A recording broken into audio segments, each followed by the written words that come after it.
to order. So thank you everyone for coming here today and those who are watching. So we're going to start, we're just going to start in terms of roll call. Mr. Edgerton, will you please start us? Bob Edgerton from Southwest, and these handouts I gave, we got them over at Healing Transitions. Shows what good work they do, just FYI. Judy Coggins, Glenwood. Robert Rice from Glenwood. Joshua Gill, West CAC. Christina Jones, Northwest CAC. Shelley Winters, Atlantic CAC. Donna Bailey, Chair, Hillsborough Wade CAC, and we just had our elections, and both myself and Will Hooker were elected for another term. Congratulations. Congratulations. Will Hooker, Hillsborough, CAC. Ulysses Lane, Southeast CAC, and we will be having our annual Southeast Raleigh Citizen Advisory Community Celebration on June 29th at Barwell Road Community Center from 9 to 3. I'm sorry, from 11 a.m. to 3 p.m. Will Owen, North CAC. Good evening, Deborah Ford, East CAC. We also just had our elections in May, and I too and all the other officers were re-elected. Congratulations. Congratulations. Good evening, everyone. Shalisa Williams, Central CAC. Okay, and we have a representative from Midtown? Peggy Ray, Midtown. Okay, and we've also received notice from North Central CAC and South CAC. They were unable to attend, so we just want to acknowledge them. Is there anyone else in the audience that we've missed in terms of CAC representation? Okay. So we're going to move to chair announcements. Okay. So there's a lot today. I'm trying to think about how it's best to chronicle it. So let me just first by saying, I'm not going to get emotional. I have been appointed to the Planning Commission. So as such, I will be resigning as chair of the Raleigh CAC effective July 3rd, because it would be a conflict of interest to remain as such. And in that is kind of loaded. I'll be speaking to City Council, giving my quarterly and now my final presentation as RCAC chair on July 2nd at 1 p.m. So it would be great if who can attend would be able to do so, because it had just to also give an overview of my time here as RCAC and just my overview and my final thoughts. Trying not to get emotional. I didn't think I'd be that emotional, because being a part of this group has been a great joy and an honor, and to have served as your chair twice, that you've elected me and you saw fit to have that in me makes me emotional, and I thank you for that. I've learned a lot. I've gleaned a lot from each and every one of you, and as a whole unit in terms of leadership, so I'm very thankful. So with that, in my duties as a chair, I have the privilege of creating special committees, and one special committee that I'm creating is going to be an oversight committee, which is configured of former chairs, maybe 4 former chairs, to provide oversight and guidance in terms of one, transitioning to the incoming chair, and also for ongoing issues in terms of offering guidance, a point of guidance. Not be a voting entity, but also just an advisory, oversight advisory to give recommendations to the council, this council, RCAC. So that was the other part that I've been,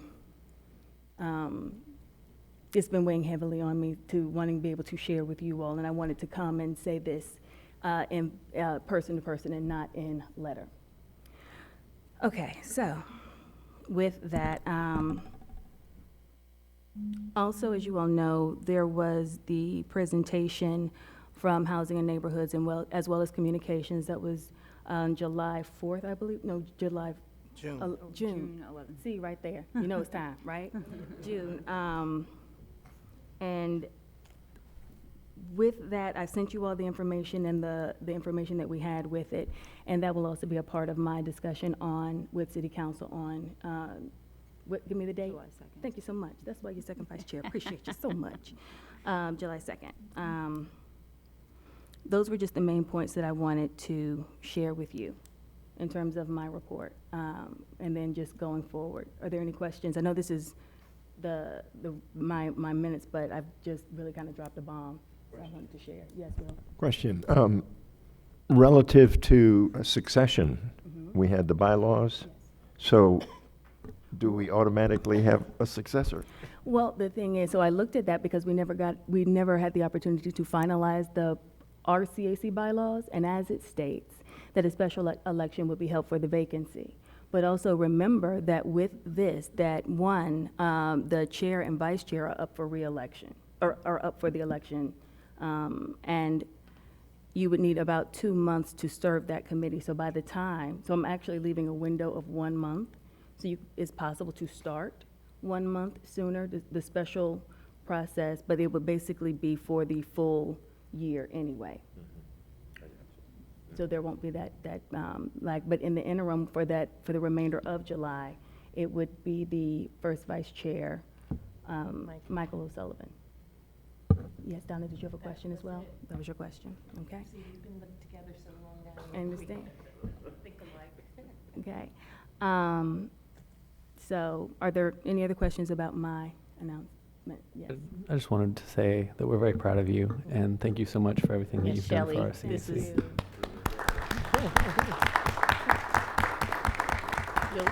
You'll be a great representative on the planning commission. Well, thank you very much. As you all know, this is, you all are a part of me, I'm a part of you, and I do take that voice when I go to the planning commission. So again, thank you, you all are very kind. I am not gonna cry, there is no crying at the dais, and I'm not cute when I do, so I gotta keep my spirits up. Yes, you are. You gonna cry. Okay. Can I make one other comment? When Shelley does present on July 2nd at 1, it would be really great if we could have a good showing of CAC people there. So, reach out to your groups and see if we can get a lot of people to come and show support for what Shelley's going to be discussing. Thank you. And just more so on a historical point, I do not take it lightly that this being Juneteenth, not making it political, but realizing that I'm the first African-American to sit in this seat. So 400 years to today and going forward, I don't take any of this lightly. So again, thank you for all that you have, the generous words and the kindness and the support that each of you have given me. So I just wanted to say that now. And female. And well, that I am. All right. Okay, all right, so that's all that I have in terms of my announcement. So we can move on to the May minutes, approval of the May minutes. See, I'm still flustered. Thank you.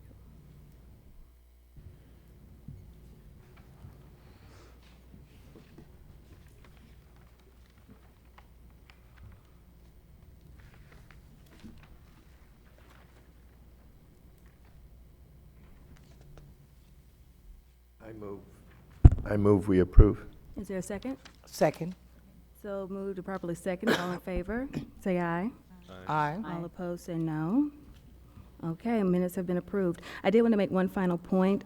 It is in your notes, but I wanted to highlight again on July 1st, that's the deadline for submission of amendments for the individual CACs, for the bylaws. Just wanted to reiterate that. So after that point, any other amendments would not be entertained.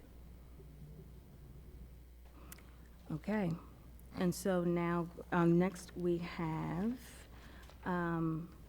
a presentation from Ms. Kaylin Haba. Did I pronounce your name correctly? Yes, you did. Yes, please. All right. Hello, everyone. Let me pull this up. My name is Kaylin Heba, and I'm from the North Clift neighborhood up in Midtown North Hills area.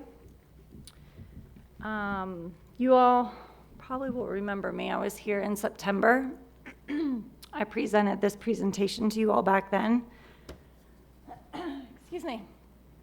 And essentially, this is to move my neighborhood and other neighborhoods into the Midtown CAC. We are within the 27609 zip code. Everything around us says Midtown. And this all mostly stemmed from the Six Forks Road widening project that directly impacts our neighborhood, particularly my house. My house just backs up to it. And I was going to the North meetings where all of the presentations were being held about discussions regarding it.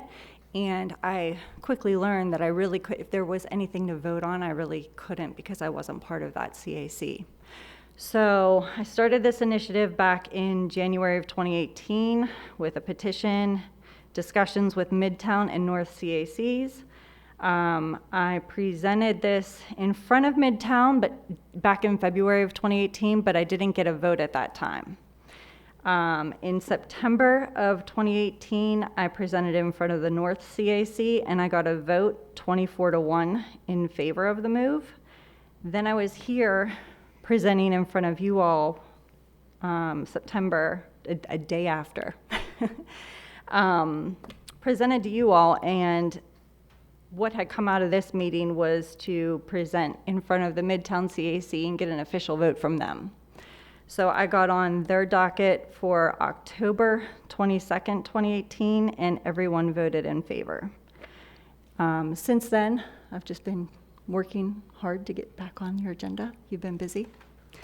So here I am again. I know something was asked to just present this map again, which shows the red area, number 8, that's the current Midtown CAC border. And my proposal and what I took to the north and Midtown is this yellow perimeter here, which mostly follows the 27609 zip code up to Lynn Road, and then over to Falls and Newstown. Does anybody have any questions or would like me to? I have a question. Do you know approximately what the population is right now of the Midtown CAC and what these neighborhoods would add to that? I don't. 10 years ago, the last time that the census was done, Midtown's just flourished since then. So it's really hard to figure that out. We kind of did an estimate based off of the number of homes that are in the neighborhoods. And I want to say, like, if we times the number of homes by like 2.5 people, it was in the 2,000 to 3,000 person range.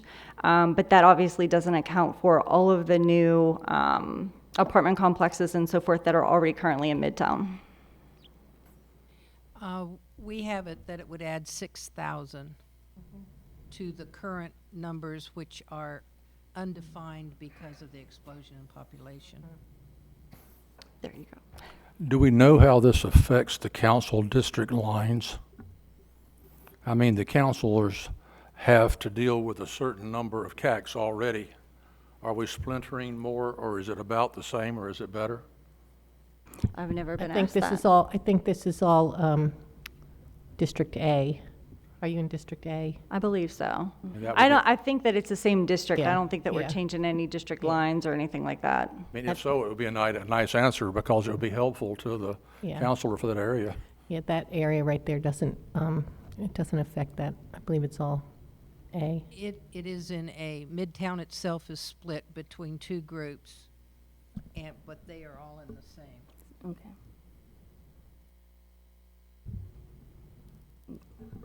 Were there any other questions? I think next, from what I understand, is to get a vote by this group, the RCAC.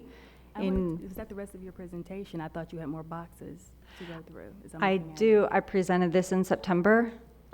Will gladly run through it again if. Just considering maybe everyone wasn't here to see it in September. Absolutely. Thank you. All right.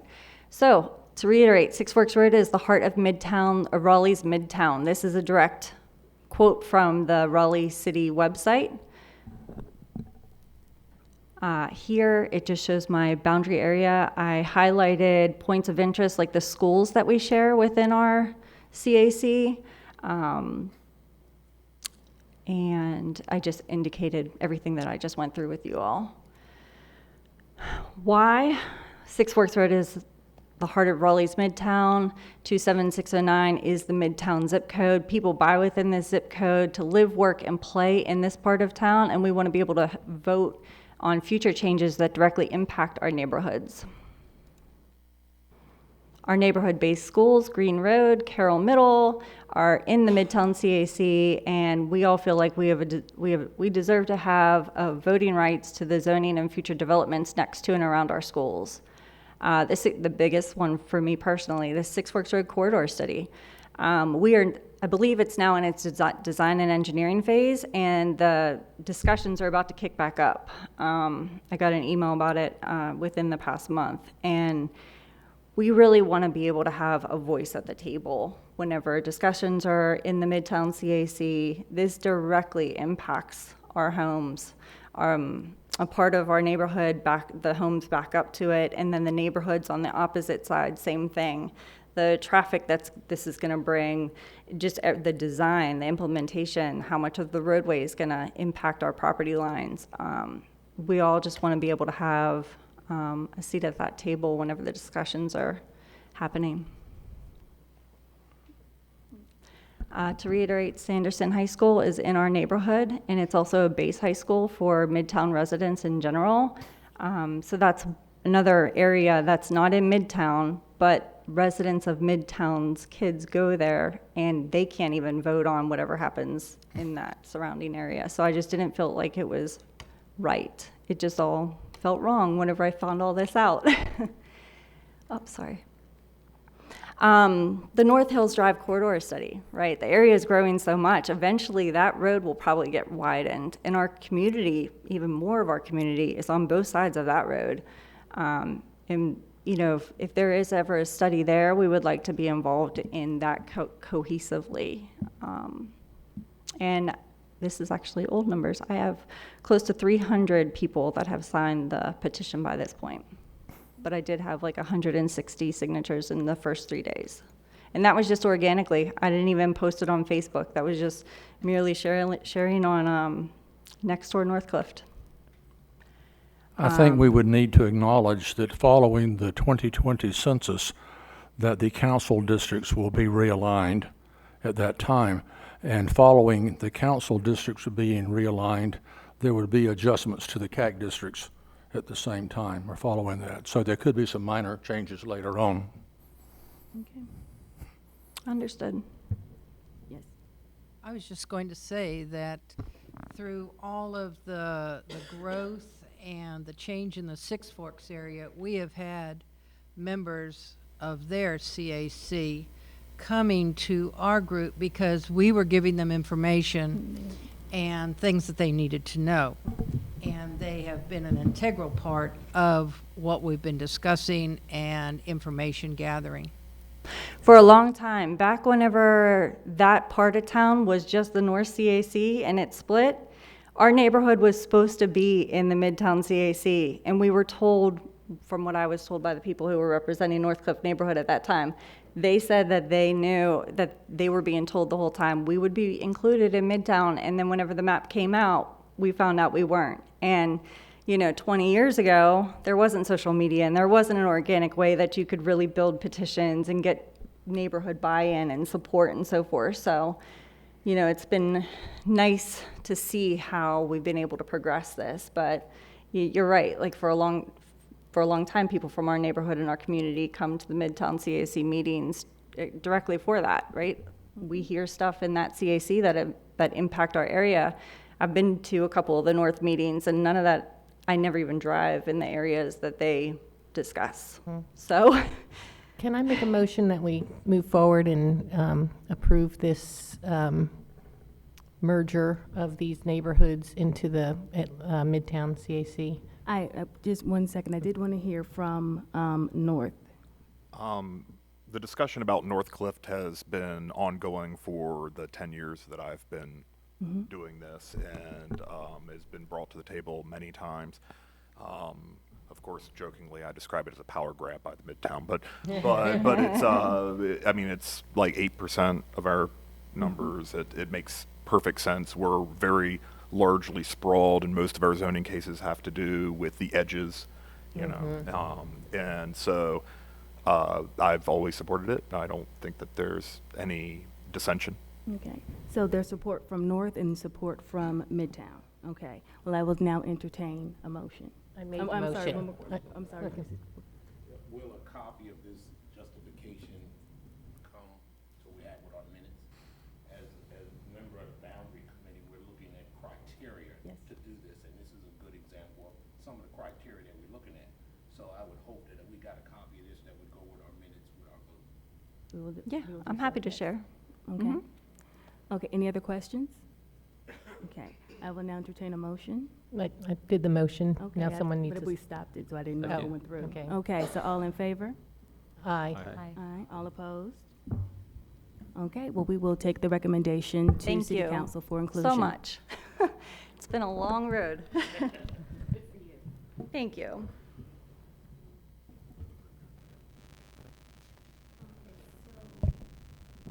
Next, we will be hearing from Mr. Bagley and Ms. Hinkle.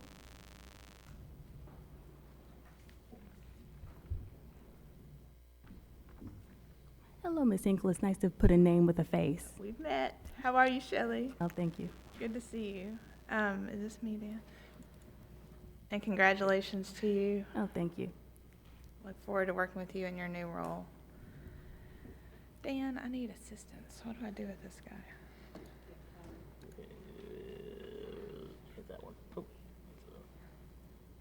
See, it keeps going away.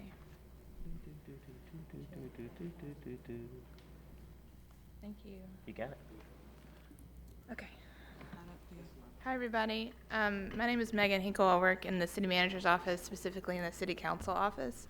Here at the City of Raleigh, my office is right across the hall, so I didn't have to come very far to join you tonight.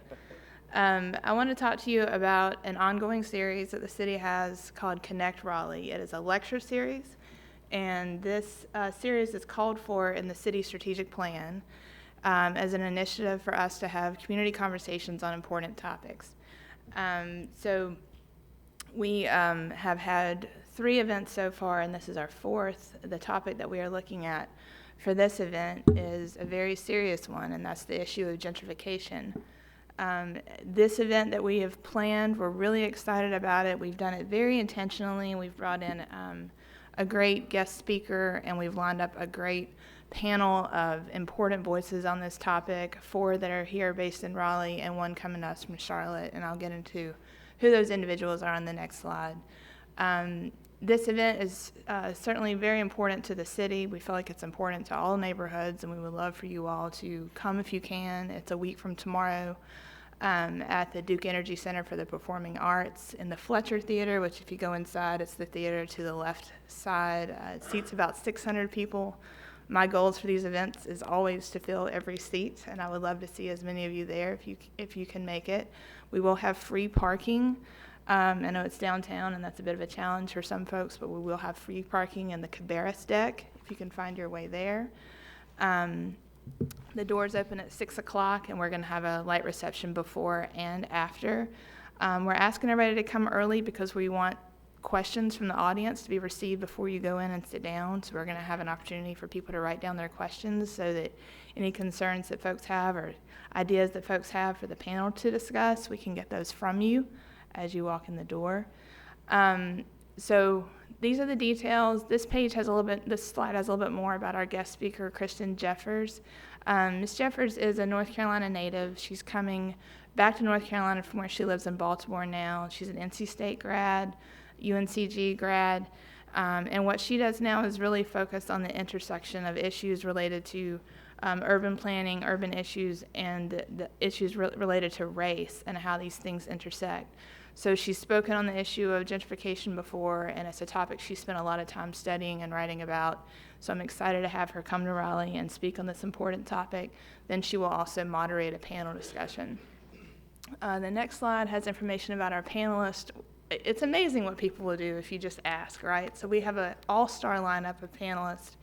Asa Fleming is a local realtor, and he's also the president of the North Carolina Association of Realtors. That organization is doing a lot to help educate homeowners about their rights when it comes to the value of their homes. And Asa's got some good information to share about what they're doing. Pam Weidman is the Housing and Neighborhood Services Director with the City of Charlotte. and she's traveling here to be with us next week, and we're so thrilled to have her here and share some of the best practices and things that they are doing in Charlotte, and how Charlotte and Raleigh are really facing some of the same issues when it comes to growth and development pressures. Kia Baker, a name a lot of you know, she's the executive director of the Southeast Raleigh Promise. Kia was on board with this as soon as I talked to her about it. She's thrilled to be a part of this and to help contribute to the conversation. Yvette Holmes is with DHIC. Yvette, same thing. She feels like this topic is certainly an important one to their mission, and she's going to be a great addition to the panel. Paul Kane is our final panelist. He is the I've got everybody's title right, didn't I? He is the CEO and I think Senior Vice President for the Home Builders Association of Raleigh-Wake County. They also have an important message about what the Home Builders Association is doing around the areas of educating their membership and also educating the public about issues relevant to home ownership. So this is our lineup. We're really excited about it. It's going to be a great conversation after a planned panel discussion with some questions that we've got that we're working on for the panel. We are certainly going to have questions from whoever shows up. We're going to have a wall where you can write down your questions, stick it on a wall. We're going to be grabbing Post-it notes off that wall and giving them to Kristen so that she can ask the audience. So we would love to have your support for this event and really for the series in general. This is an ongoing series. Dan Bagley is on the team. It's a familiar face to you all, and there's an interdepartmental work group of city employees who work to put these on. Our events focus on initiatives found in the strategic plan, so we're not just all over the place with what we talk about. We look to the strategic plan so that we can talk about what the city is doing about a few different areas, and issues related to neighborhoods and housing are certainly all through our strategic plan. My last slide is just where you can go and get more information. I've also got a flyer here that Dan's going to hand out that I would encourage you to take more than one. Help us get these out into the community. We also have an email blast that's going out to all the CAC newsletters that goes out tomorrow. So if you get that, if you can forward it to anybody you can think of, we would love to have you guys there, and we will continue to announce these events. I may not have the opportunity to come to all of these. I certainly would welcome the opportunity to come and make you aware of each event that we have. We've done 4 over the past 2 years. It does take a lot of work, and all of us have our full-time jobs with the city, and this is kind of the special assignment that we got pulled in to do. And we're trying to increase the frequency of these, but so far we've had lecture discussions about building healthy communities so that our communities are walkable and you can have a healthy lifestyle based on the built environment around you. And we had one focused on Small Business Week and celebrating our small businesses. And we have others that are in the works right now that we're really excited about, and I would love your support at these. If you have ideas for speakers, we typically are bringing people from outside of the Raleigh area to come and speak about different topics. Again, the topics need to be associated with the city's strategic plan, which is an important document and a guiding document for our organization. If y'all haven't had a chance to review that, you can go, the city has a website just for our strategic plan. You can Google Raleigh strategic plan and review that. So I would welcome any questions that you guys have of me. Would love for you to come. Here we go.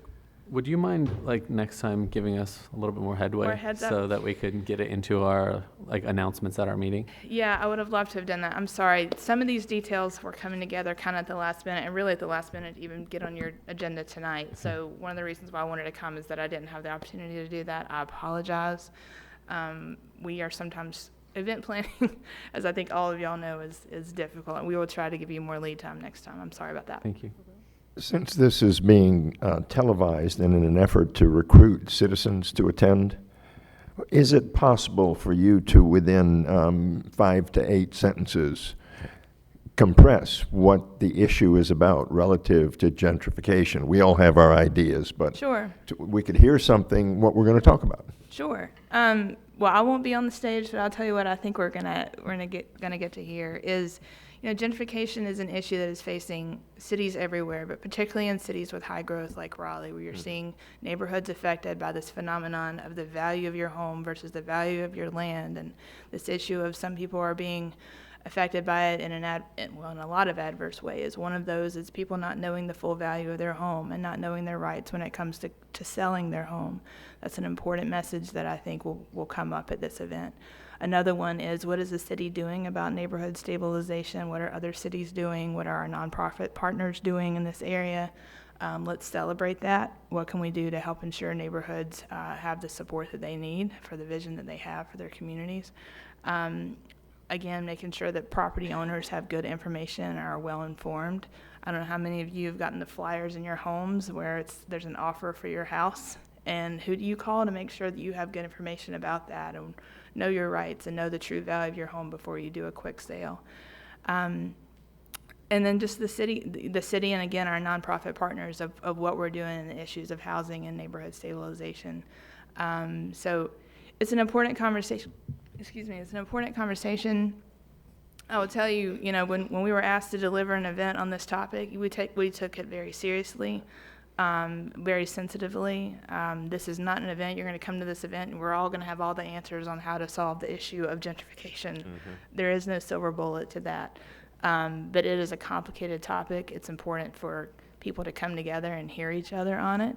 We are deliberately designing this to be a conversation where we have important voices on a stage talking about it and hearing their perspectives. And then we're also hoping to hear from people who come with their own questions. So I don't know entirely what to expect, but I can't wait for it. I think the voices that we've asked to participate and who have so graciously agreed to give of their time, I think it's going to be a phenomenal conversation.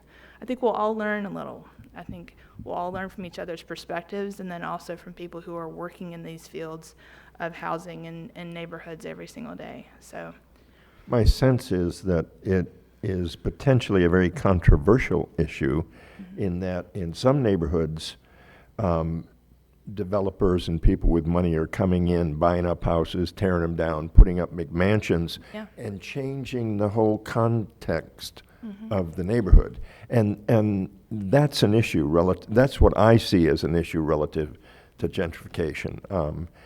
We're destroying some neighborhoods. I don't think it's good for the diversity and for the context of the community. I don't expect there will be answers necessarily at this, but some sort of a conversation will certainly be welcome. Well, thank you for that. And like I mentioned, I work in the council office, and the issues that you're describing are issues that we know are grappled with every day with policy decisions and with the guidance that our city council gives to our organization, issues that y'all are hearing from residents in your areas and that you deal with as a body yourselves. I would just say we realize it's a controversial topic, that there's a lot of strong feelings about it. The kind of policy decisions that are made at this table have to balance things like property rights and neighborhood desires and collective wants versus individual wants. All those kinds of things are wrapped up in this topic. And it's a fascinating topic that a lot of people that are a lot smarter than me have spent a lot of time studying it. So I will be in the audience listening and learning, and I hope that you guys will be able to take the time to do that as well. If you want more of these flyers, if you could let me know. I think all of y'all know the number to the council office, right? You can call and reach me at 996-3050. Megan Hinkle. I'm one of many. There's 6 of us who help put on these events, and I just appreciate Shelley allowing us to come tonight and talking about this important event. Sorry that we didn't give more lead time. No, Hopefully we'll be able to next time. We just want to be able to advertise. Yeah, the city's doing a lot of social pushes. I just tweeted myself that I'm here and tagged a lot of y'all in it. Hopefully y'all can help us get the word out. Sometimes you tell people too early, they forget about it. You tell them too late, they're not able to go. We're trying to hit that sweet spot of getting our ducks in a row and getting this message out. So thank you for your time. Thank you. Any other questions? I just wanted I Oh, sorry. Go ahead, I'll defer. I have a question. A lot of people do not know what I can't say the word right now, but Gentrification. got messed up teeth. The word, please somebody say the word. Gentrification. Thank you. It's a lot of people don't know what that is. Yes. Could you explain that? Oh, I'm sorry. Sure.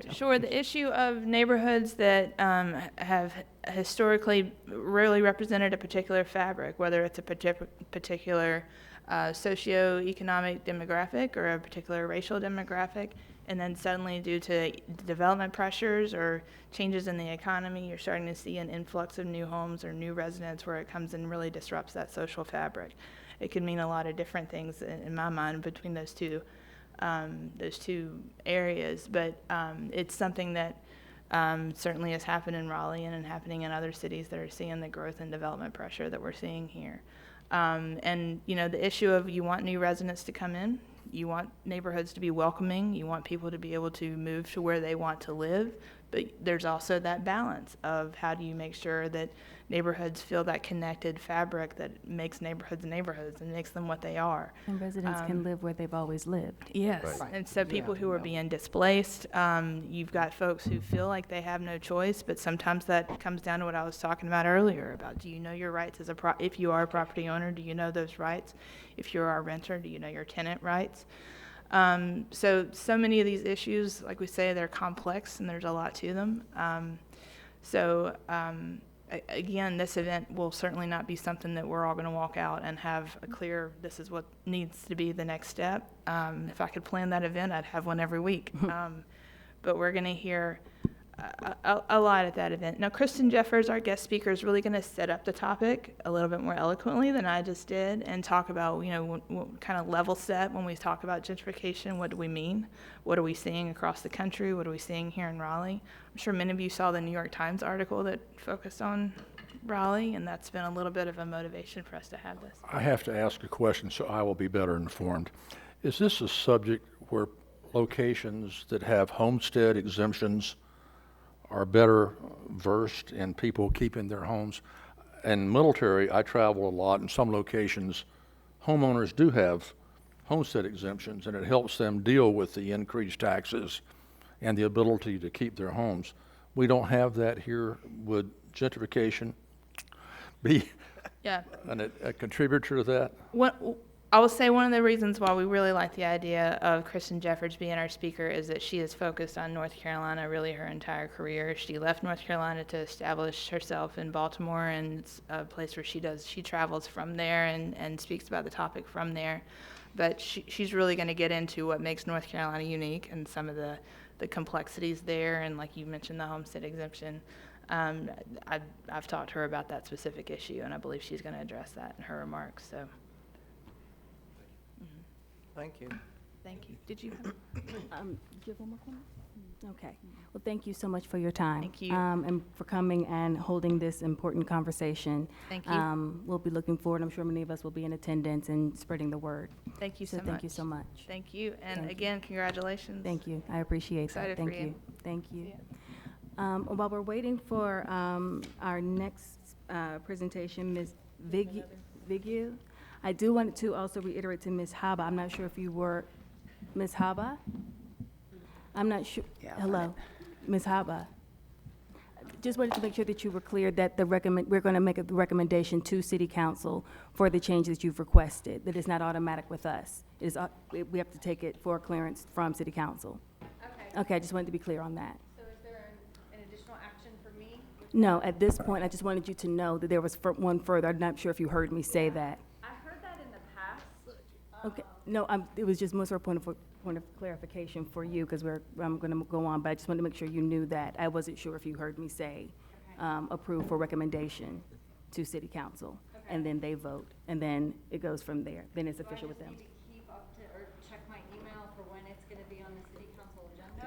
Well, when I'm going to speak on July 2nd with my report, the recommendation will come with this as well. So you can send the information to me and I can forward it to them. Okay. So just wanted to, you're welcome. I'm sorry, please forgive me. I just wanted to make sure. Oh, no, you're fine. That was clear. Good evening. I have stood in front of you before, a slightly different time period last year, but around the same time. This year, actually presenting the adopted budget, because as of last Monday, City Council did approve the fiscal year 20 budget. So if I say the word proposed, do not mind me. I'm still in that, wow, we adopted it, so it's time to move on. In front of you, though, is a handout that is updated. It does reflect the kind of highlights of the adopted budget. I encourage you, if you want to take, I brought a whole stack, so if you want to take a few more. We're also seeing what we can do about getting them for you if you want to bring them to your individual CACs. We have also offered in the past at any time, if you want us to come do this specific presentation or some modified form of it, we are more than willing to come out, and we love to talk about budgeting with the community. For those that may have watched the proposed budget presentation back in May to City Council, this is very similar, so I kind of ran out of material. But I did condense it a little bit, tried to focus on the issues that I know the community really cares about, whereas in that presentation, we focus on everything from the community to the employees to council. So one thing different we did do this year, there's going to be several data points in the presentation to kind of talk about our story. Because a budget is a story, right? If you think about your own home and what you do, we prioritize our life based on our income coming in, and the city is the same way. Our budget is a reflection of City Council's priorities, our strategic plan, and our community survey. One interesting point about our fiscal year 20 budget is this was an interesting year for us, and I'm going to talk a little bit about it, of our revenues and expenditures have not been coming in like we thought for many reasons. And so it was really about how do we prioritize our current resources with the commitments that we have. And so we really tried this year on focusing on our foundation. And that's kind of been our tagline for the budget process. So we really prioritized our commitment to our employees, to the community, and really above those demands for new or expanded services. So I often tell people that this is a very boring budget because there's not much in here in terms of new services or new programs. It's really about firming up what we already have and putting more resources into them and continuing to compensate our employees and our staff.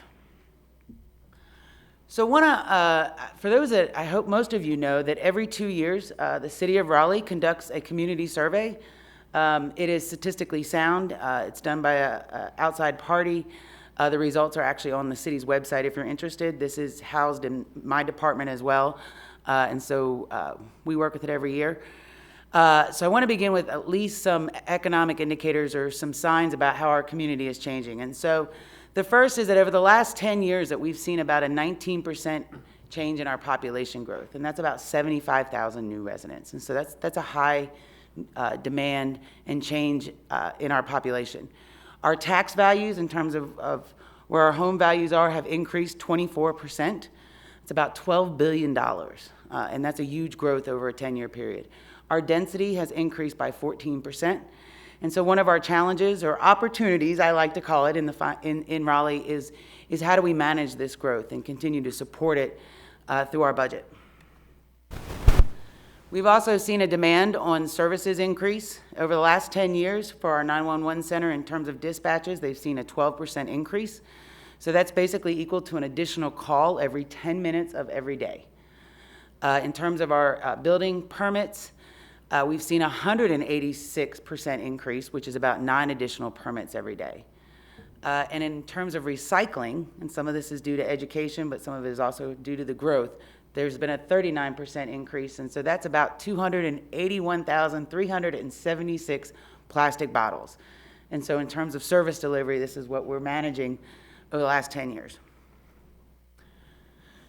In terms of park acreage, this one always blows me away. In the last 10 years, we've added over 1,000 acres of city parks. So that's approximately the size of Central Park and Dix Park combined. And that's just in the last 10 years here in the city. We're also all about the quality of life, and when I talked about the community survey, here's where some of those measures come into. The survey found that residents feel that 90% are satisfied with the overall quality of life in the city of Raleigh, compared to the national average of 71%. And so one of the great things that the survey material does is it benchmarks our responses against the national averages, and you can see that most of our residents are happy with the quality of life they're experiencing here. In terms of our quality of services, 75% are satisfied with the quality of services provided by the city, and that's compared to a 44% average. So this is, while 75%, you're like, wow, in school, that's a C. When you look at it compared to 44%, our residents are satisfied with the services they're receiving from us.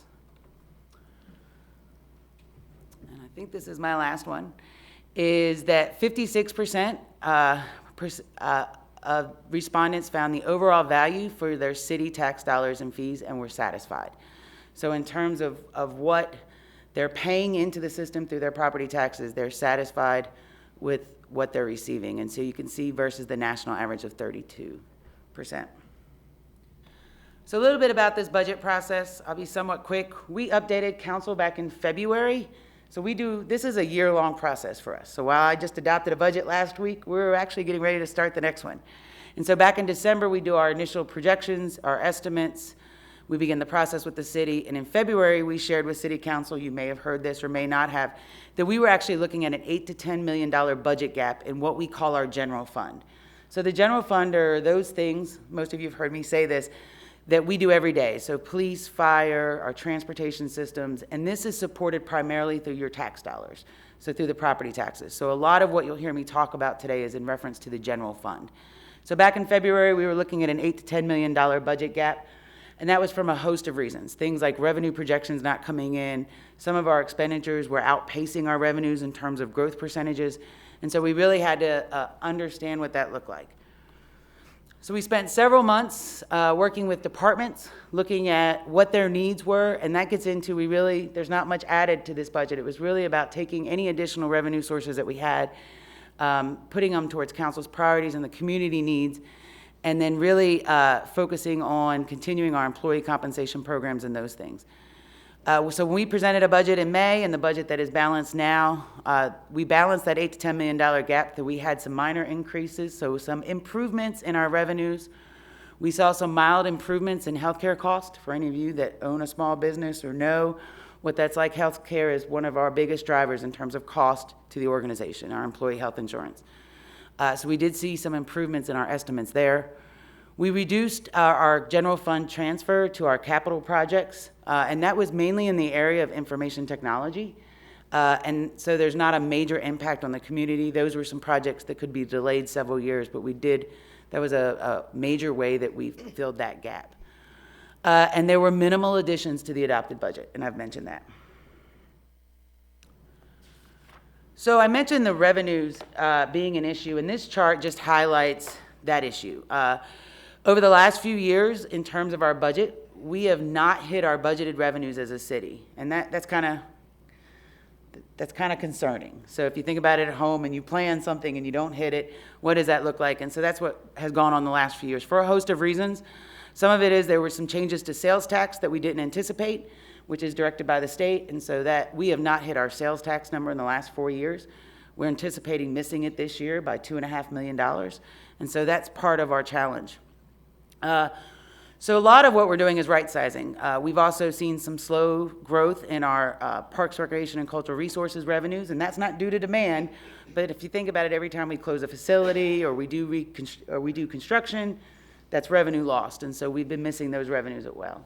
And so as we went into the process, one of our goals was to right size these revenues as an organization.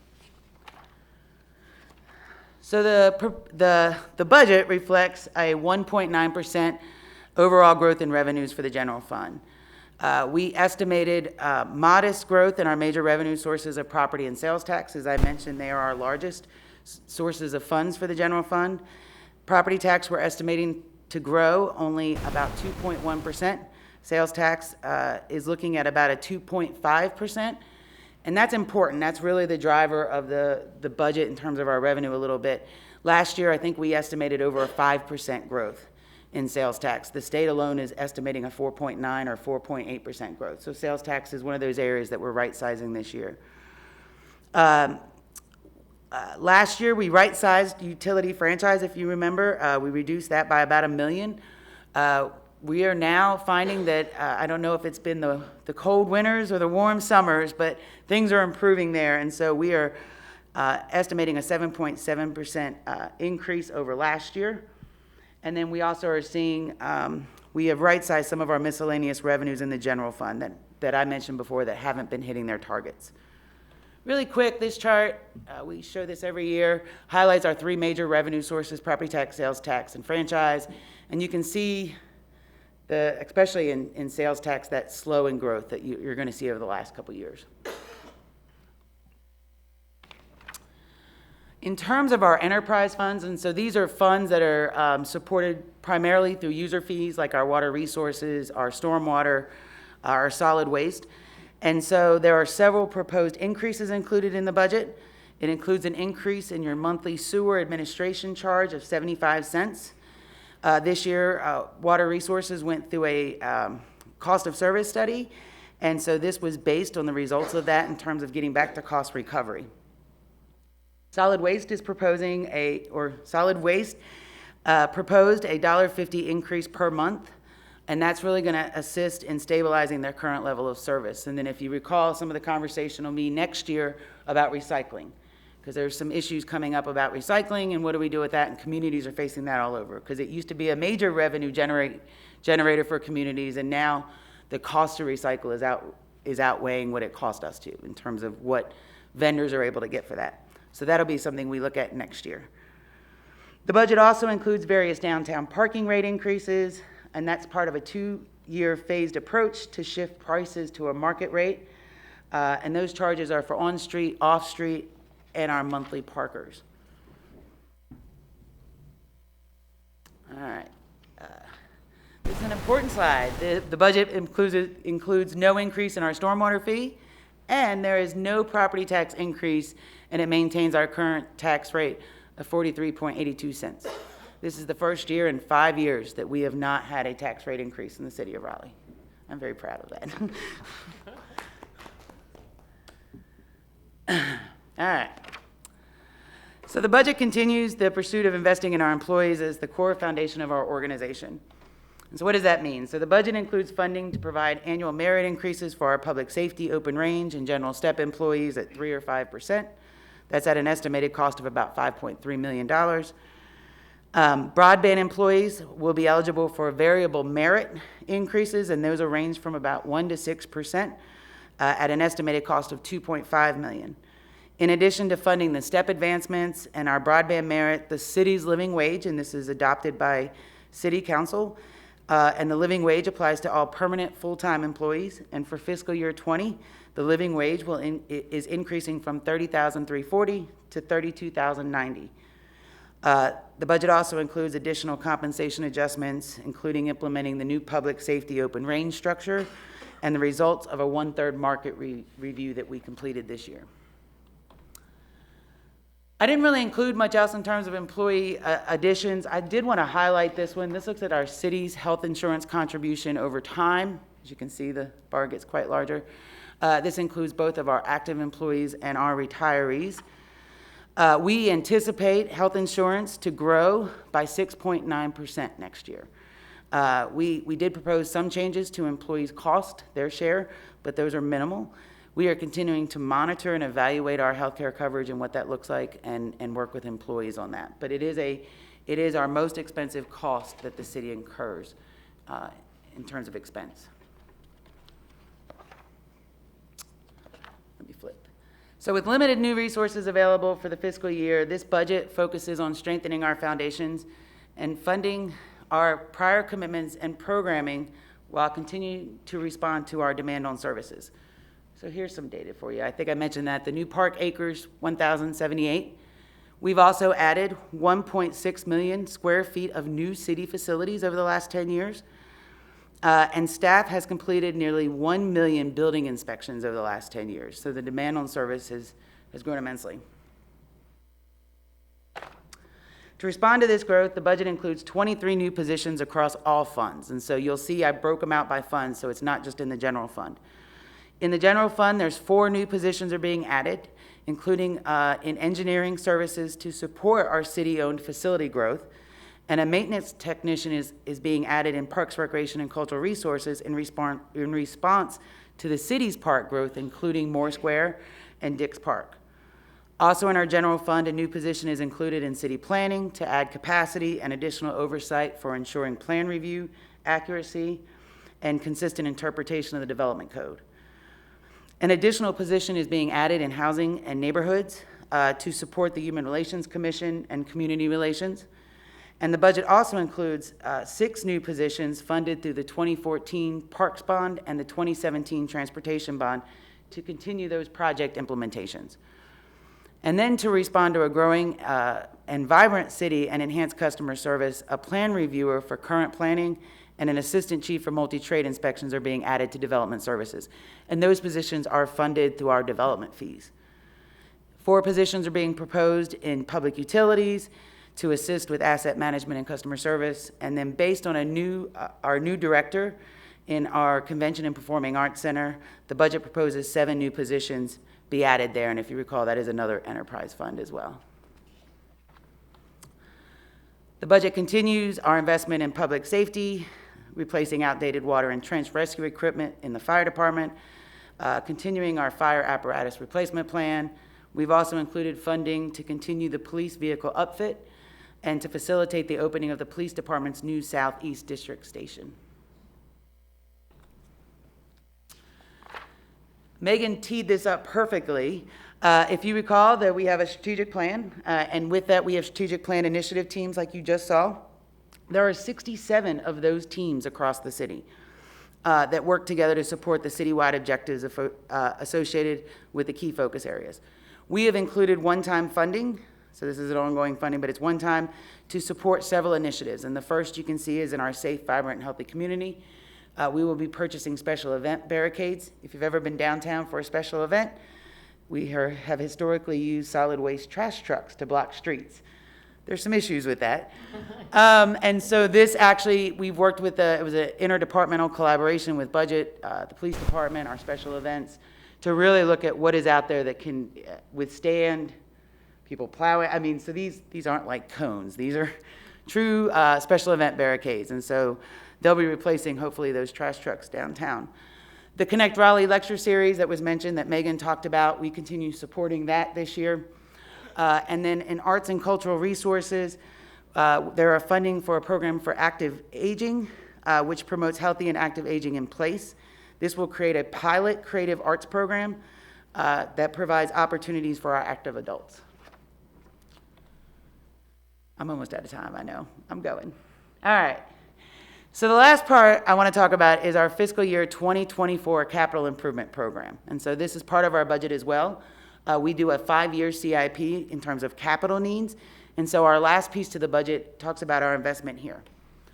A few quick things. The community survey findings showed that when asked to indicate which 3 issues will be significant to Raleigh over the next 5 years, 68% of residents selected affordable housing, 63% selected pace of growth, and 60% selected transportation. So the investments in our city's foundation in the CIP reflect all of these priorities. So this chart depicts fair market rent for a 1-bedroom apartment over the past 5 years. As indicated, we have seen a 24% increase in rent during this time. This chart, sorry, I lost my notes. The 2018 community survey also found that 27% of respondents rated the availability of affordable housing excellent or good, which is down from 2016 when residents rated it at 32%. We're heading the wrong way there. So the CIP in terms of affordable housing, so this is based on council's priorities, the community needs. The city continues to prioritize affordable housing development. The CIP for fiscal year 20 includes $10.8 million for affordable housing, with $3.4 of that available for future projects. As previously presented by Housing and Neighborhoods, they came to council in April, if any of you watched. Funding has been committed already for the production of 645 affordable units. Funding comes from a variety of sources, including their dedicated penny, property sales, home grants, and this year we recommended the use of 2/3 bonds for several major projects, including affordable housing. So as a reminder, local governments in North Carolina can borrow up to 2/3 of a bond debt paid off in a previous fiscal year. So this is a financing source that we use, and we don't use it often. But this year, in terms of the needs that have been identified, we selected to use it. So in previous years, we've used it for public safety facilities, affordable housing, parks and recreation, and street improvements. So the CIP is recommending, or the CIP recommended utilizing this funding mechanism to provide an additional $4.7 million for affordable housing next year, or this year, fiscal year 20. In terms of transportation, it continues our investment from the 2017 transportation bond in major street improvements. We also continue our strong investment in the transit system with $45.8 million in fiscal year 20 to support bus rapid transit, the Go Raleigh Access Paratransit Operations and Maintenance Facility, and improvements in our transportation amenities. Also included are 15 new expansion and replacement buses. Also, as the parking system continues its modernization efforts, the city is investing in structure restoration and improvements and in creating future parking supply. In the past 10 years, we talked about, no, this is a new one. In the past 10 years, the city has increased greenway miles by 89% or 55 miles. And that's roughly the distance from Raleigh to Rocky Mount. So we continue to invest in our parks and recreation system. The CIP includes the last year of scheduled funding for the 2014 Parks and Rec bonds. In addition to the bond, the general fund is investing an additional $4 million to sustain and maintain a maturing system. Major projects include the Brentwood Park improvements, Chavis Park, and Laurel Hills Community Center renovations. The CIP continues to reinvest in the system, including funding for greenway improvements and repairs, completing renovations at the Walnut Creek Softball Complex, and improvements at Optimus Park Community Center. Also included is an additional $2.5 million from 2/3 bonds to be used for additional greenway repairs, including specifically at Crabtree Creek Greenway. If you recall, that suffered severely during our last storms. In terms of our Convention and Performing Arts Center, we don't ever talk about this, so this was the first year we really kind of highlighted it. Over the last 10 years, they've seen over 4 million visitors.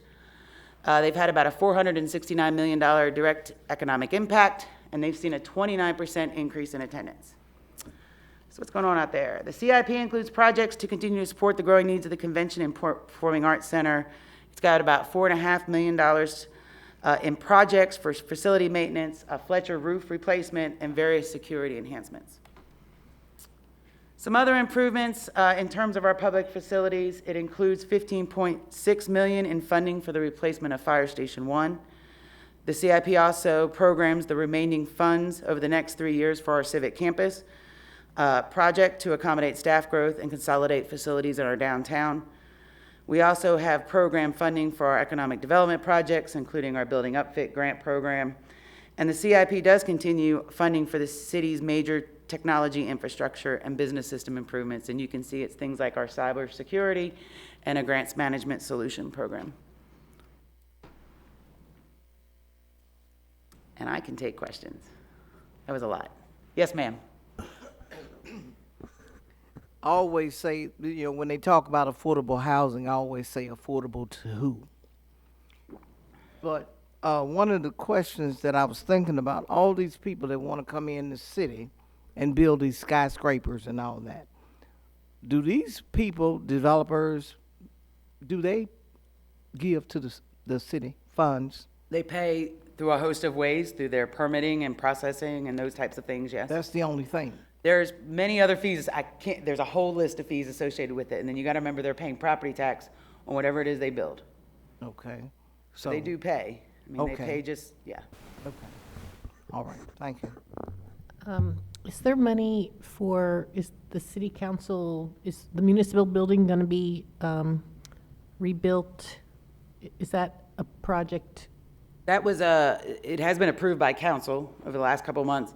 And so we began funding for that in last year's CIP, or 2 years ago, I think it was. I think it was right before I started. And this CIP includes the additional funding needed to complete that project. But I think they're supposed to take a design contract or engineer contract to council over the next couple months. Thank you. Any other questions? I have a question that's a little bit off the wall. I'm an avid bicyclist, and I know Raleigh's greenways very well. The image you had up there of the greenway looked like the Durham Greenway. No, I actually think, I'm a greenway advocate myself. I run most mornings and ride a bike. There. I believe that is at the Neuse River. If you go out there, there's part of the Neuse River that is not paved, out up the north off the Buffalo Road, if you keep going north up there. I will go look. You can go look, but I don't I'm believe not, it. I do not believe we would show a picture, I did not produce I would this. hope you would not. I would hope I would not either, but yes. I'm sorry? No, that's not. I do believe that's where I'm thinking about it is. Or it could be one of our many just regular trails because that's a mountain bike. So.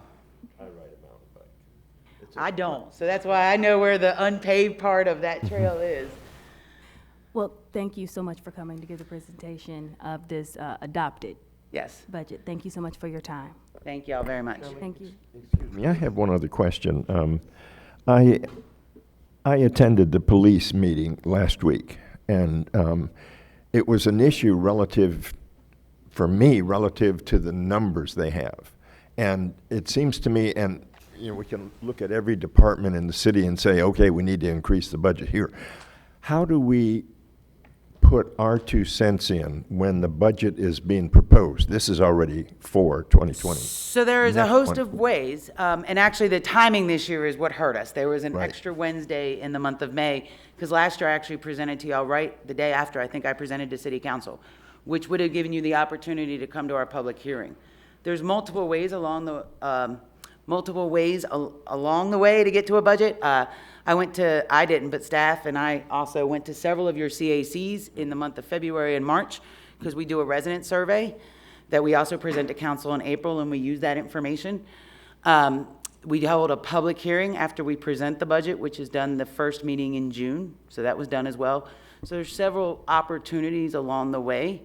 My goal, and hopefully next year, whoever may be here, we can make that work from a timing perspective, is I can get in front of the RCAC ahead of when they do the public hearing, because I did that last year as a way to at least tell you what was in there, so you could go back and tell your CACs and encourage them if they had an issue or something they wanted to include to come out to the public hearing, because that's what that's designed for. You're welcome. I don't have a question here. So let's clear. Thank you so much. Thank you. Y'all have a good night. Appreciate that. All right, I know we're over time, but I think this is an important question. It's my impression that CACs are apolitical. Since the election is coming up, I want to know what the role of, I know that we can't have candidates at the meeting, but I've seen some, endorsements and things of certain candidates listing this person as a CAC chair or associated with CACs. And I wonder, do we have any guidelines for that? Is that appropriate? That kind of thing. Okay. This is actually something I give out all the time. So I'll just pass it around again. We're not supposed to be hosting candidates at CAC meetings. Right. So that's just a reminder that we did in 2017. Well, just may want to become a little more familiar with it. In terms of an individual endorsing a candidate listed as a CAC chair, not at a meeting, on the candidate's website. So it seems like the document, so what Sheila has passed out was a memo that came from the City of Raleigh Chief of Staff, Louis Bonaparte, I was mispronounced, Bonapane. And what it was saying was more so, this is from the City of Raleigh in terms of, let me go back to, in terms of political activity at CAC, at actual CAC meetings. And in terms of, when you said entertaining CAC members, not CAC members, candidates, that they cannot campaign during CAC meetings. Those were my understandings, and as it's highlighted in these 4 bullet points, and I can read it for everyone who isn't here. Sharing guidelines as we approach the CAC to avoid any miscommunication and to ensure fair support to all political activity. City staff shall not support or participate in political activities in support of a candidate for municipal office. Town hall meetings, staff cannot support or coordinate logistics for town hall meetings during the election period.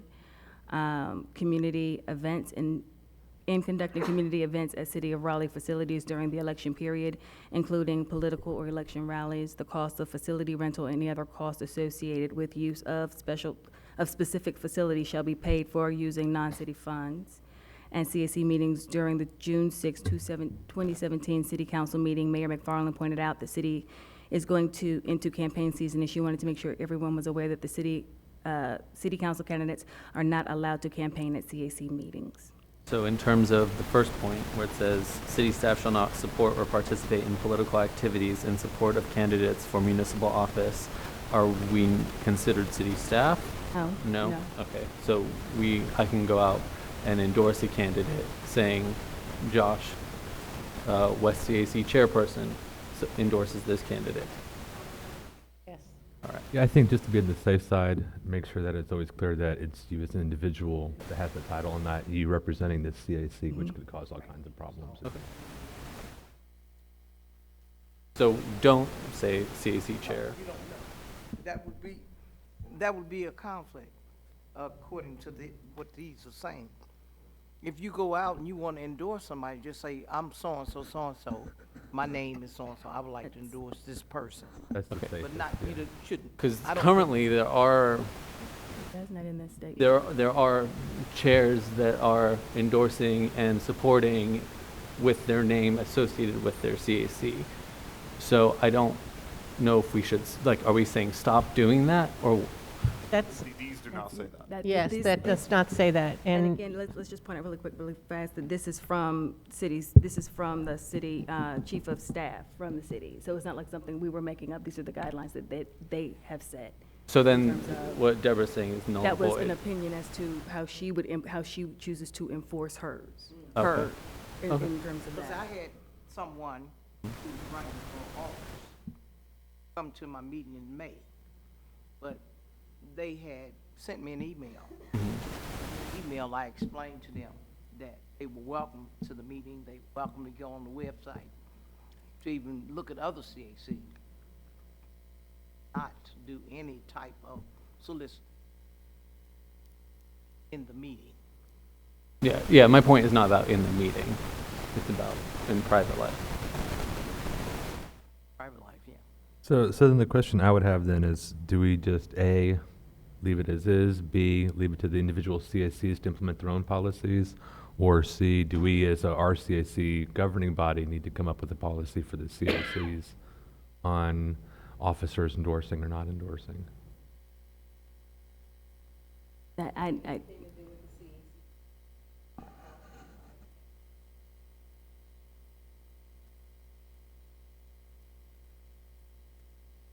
No, I meant as if I'm a chair of a CAC, if I go out and say, hi, I'm Robert, I'm endorsing this candidate, and I'm the chair of Glenwood CAC, that's not covered in here, as far as I can tell. Right.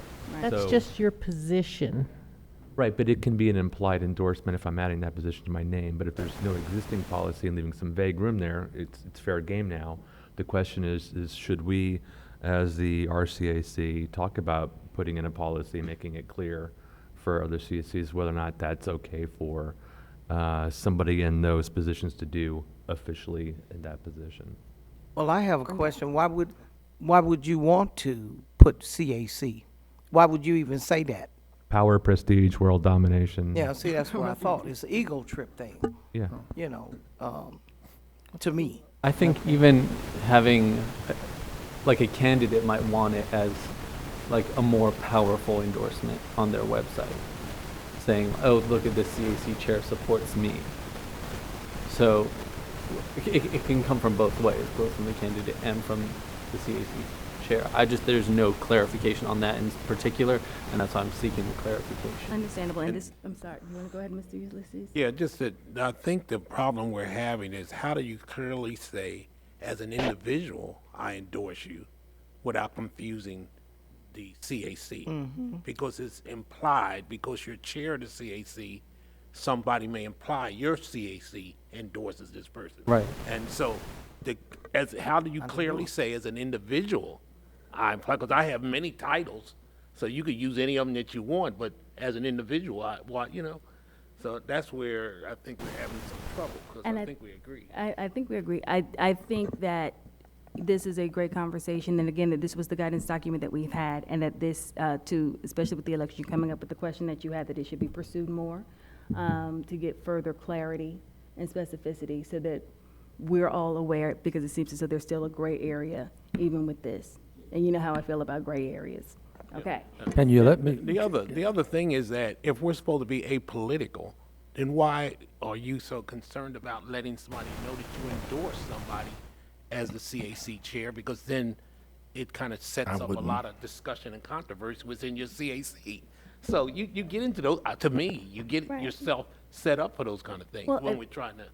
On both sides of it, hear that, but the other part is, as an individual, you can do as you will. So in terms of, let's look at both sides of it and find, if that's because officially when y'all come to this agreement, I'm gonna be gone. So, Madam Chair. But just, giving air to that, if that's a conversation that needs to be had, and then finding a way forward that again, that gives more guidance other than this document that we have. Let me please state this so I'll be sure that I understand it.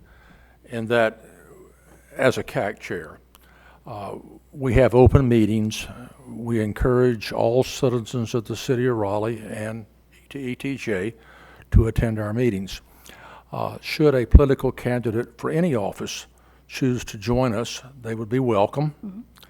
But there will be no discussion of political activities. If they want to ask about when will a street be widened or such, okay. But there'll be no political activity during the meeting nor following the meeting. And probably better if when they ask their question, they say, "My name is Randolph Smuck. I have a question about what?" They do not identify themselves as a candidate for any particular office. And that would seem like the appropriate way to handle this. Am I correct? If it makes any sense. Mm-hmm. I mean, they're welcome to come to the meetings. We want them to be well informed. All candidates be well informed.